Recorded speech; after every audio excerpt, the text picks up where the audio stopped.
కడపలో 3 రోజుల పాటు జరగనున్న తెలుగుదేశం మహానాడు కార్యక్రమం మంగళవారం ప్రారంభమైంది. 23,000 ప్రతినిధులతో ఈ మహాసభలో పార్టీ భావి కార్యాచరణపై చర్చించనున్నారు. కర్నూలు, కడప, చిత్తూరు జాతీయ రహదారిలోని రింగు రోడ్డు వద్ద సువిశాలమైన 125 ఎకరాలలో మంగళవారం నుంచి 3 రోజుల పాటు తెలుగుదేశం పార్టీ మహానాడు ప్రారంభమైంది. దీనికి సంబంధించి ఏర్పాట్లన్నీ పూర్తయ్యాయి. కడప నగరం ఫ్లెక్సీలు, బ్యానర్లతో పసుపుమయంగా మారింది. సోమవారం రాత్రి సీఎం చంద్రబాబు ప్రత్యేక విమానంలో చేరుకోగా టీడీపీ జాతీయ ప్రధాన కార్యదర్శి మంత్రి లోకేష్ కుప్పం నుంచి రోడ్డు మార్గాన వచ్చారు. 4 రోజులుగా మంత్రుల బృందం కడపలోనే మఖం వేసి ఏర్పాట్లను పర్యవేక్షిస్తోంది.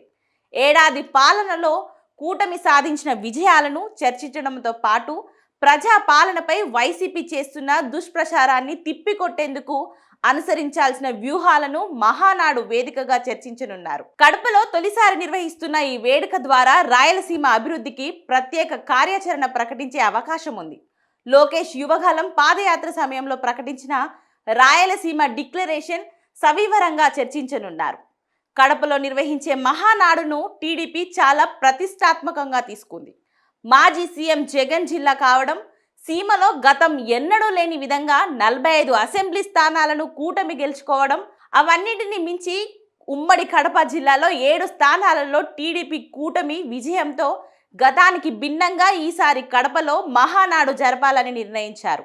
ఏర్పాట్లకు వర్షం అడ్డంకిగా మారిన 19 కమిటీలు వేసుకొని పనులను యుద్ధ ప్రాతిపదికన చకాచకా చేసేశారు. గత మహానాడులకు మించి ఇక్కడ ఏర్పాట్లు చేయడం పూర్తి విశేషం. అతిథులకు సీమ వంటకాలతో విందు ఇస్తారు. 450 మంది కూర్చునే విధంగా వేదికను రూపొందించారు.